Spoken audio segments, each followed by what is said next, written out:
It's basically very simple what we do. We visit seafarers on ships. The things that we provide to seafarers are basically small acts of kindness, or what I would call the gospel in action. It's about building a network of people who are there to look after the welfare of seafarers. And I think any seafarer who knows that will know, wherever they are in the world, that Stella Maris chaplains will be there to help them and provide what support they need.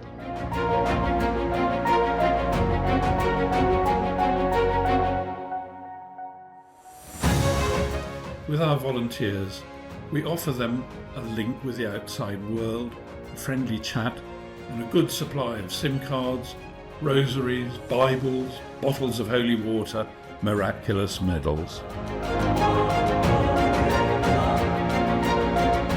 One of our special tasks in Southampton is to ensure that every P&O ship has a Catholic priest to celebrate the Easter and Christmas liturgies for all on board.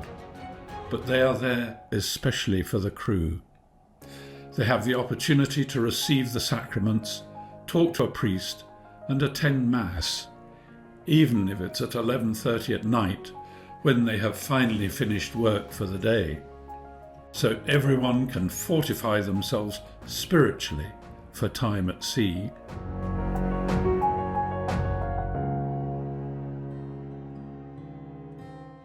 We have been working with Ukrainian seafarers and witnessing their distress as the Russian invasion of the country continues. Hardened seafarers still walk away from a conversation with glistening eyes. But we also know that a friendly face and a discreet, listening ear can bring relief. The latest challenge they face is a new rule which prevents them from renewing passports and professional certificates in an embassy abroad. So they must return in person to the Ukraine to renew them. They fear conscription. One young officer with a family in Bulgaria tells me he is a sailor, not a soldier.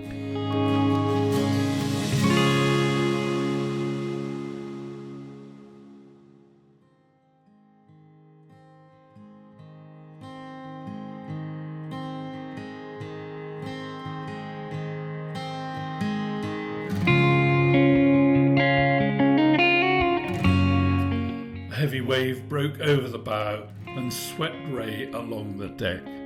Luckily, his foot caught something which prevented him from being washed overboard, but he was concussed and badly injured.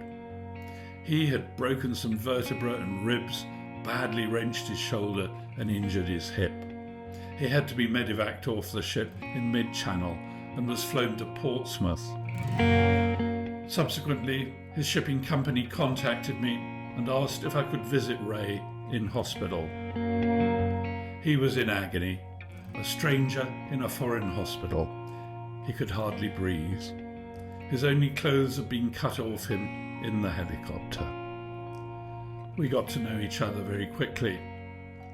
I set about reassuring him that he now had a friend who would see him through everything, and over the next few days set about boosting his morale by looking after his basic needs, clothes, flip-flops, personal effects, and regular visits.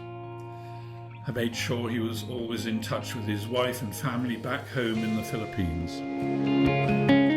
We thought his shipmates must be worrying about him, so we got in touch with our Stella Maris colleagues in France, who arranged a ship visit to reassure the crew that he was on the mend and being cared for.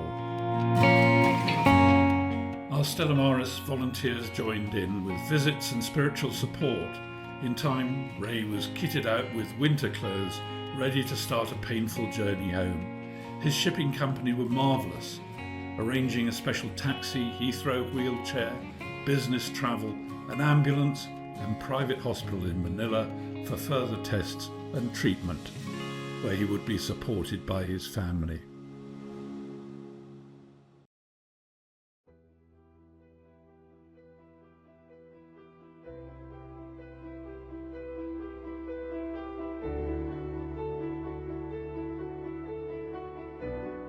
I'm Geraldo from Philippines, fisherman, worker for almost, let's say, 13 years here in Northern Ireland.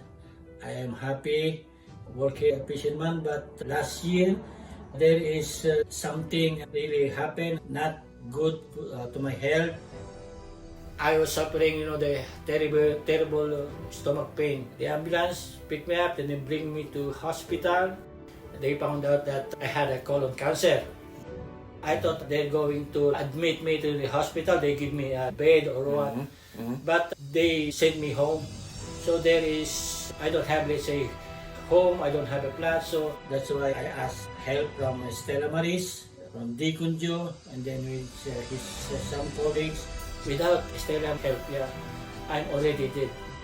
Everything what I need here in my flat, and then from my food, from my electric, and then everything is provided by Stella Maris, Deacon Joe. He support me. They support me. Stella Maris support me all the way down until now. That's why I am very thankful that I have Deacon Joe, Stella Maris in my life. Thank you very much.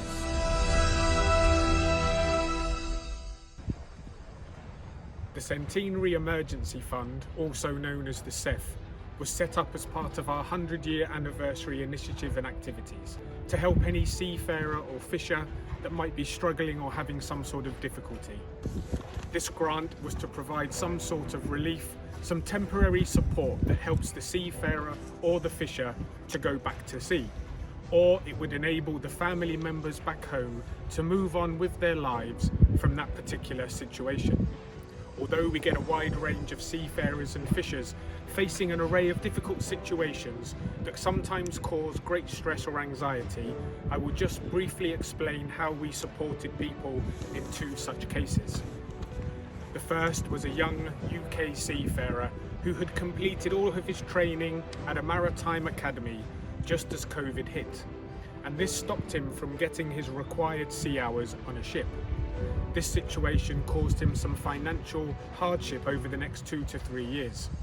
But when he was in a position to look at this again, some of his tickets had expired and he also needed to get a new medical examination. He managed to find a volunteer position on a ship that would lead to permanent work if he could get all the paperwork arranged. We met in person, completed a CEF application, and he was awarded a grant, and he now has full-time employment at sea. The second case involves our chaplain Wojciech, based in the port of Tilbury.